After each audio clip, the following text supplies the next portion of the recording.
Jadi, sebetulnya kita ini adalah manusia rohani yang hidup di dalam bentuk fisik.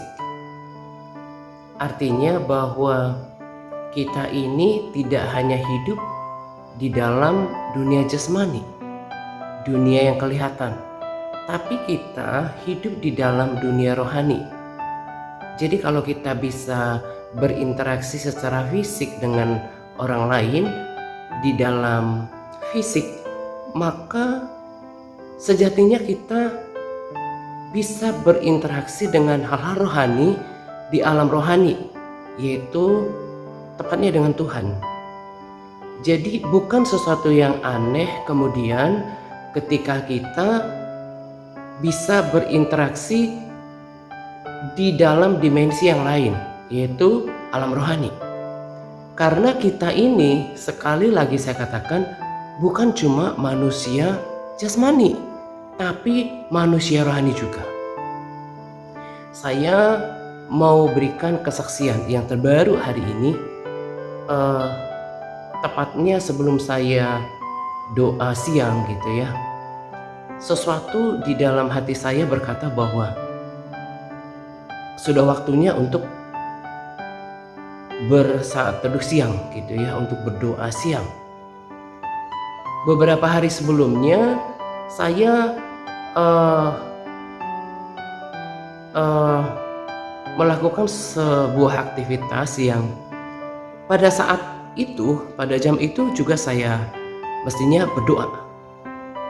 Lalu kemudian ada satu kejadian kecil yang mengakibatkan saya sedikit cedera. Saya tahu kalau pada saat itu saya mestinya berdoa. Nah, komunikasi yang seperti itu hanya kita bisa rasakan di dalam batin yang setara dengan dunia alam rohani. Nah, dan komunikasi dengan Tuhan itu hanya akan bisa dilakukan dalam dimensi ini, dalam dimensi rohani. Nah, saya bersyukur untuk berada pada tahap itu sekarang, dan itu hanya bisa dicapai oleh kesetiaan dan konsistensi kita untuk bergaul dengan firman Tuhan. Karena langkah pertama untuk kita bisa mendengarkan atau berkomunikasi dengan hal-hal rohani di alam rohani dalam dimensi yang rohani adalah ketika kita bergaul dengan firman Tuhan, lalu kita mendengarkan rema dari Roh Kudus. Lalu yang kedua adalah ketekunan untuk berdiam diri, betul-betul menenangkan hati dan pikiran untuk mendengarkan suara Tuhan, berdiam diri di dalam hadiratnya ketika kita berdoa. Itu adalah waktu yang tidak enak bagaimana kita mendisiplinkan tubuh dan hati serta pikiran kita berada pada satu tempat dan dimensi yang sama di dalam alam roh. Maka kita akan mendengarkan suara dari dunia roh, yaitu dari Tuhan berbicara ke dalam hati kita.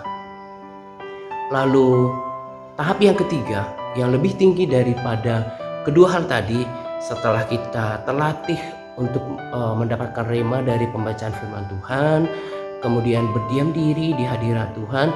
Lalu yang ketiga adalah seperti yang tadi saya katakan di awal, kita belajar obey, kita belajar peka terhadap apa yang Tuhan taruh dalam hati kita, suara yang ada di dalam hati kita, suara yang bukan cuma baik tapi benar, membangun, memotivasi, tidak bertentangan dengan firman Tuhan, itu berasal dari Tuhan.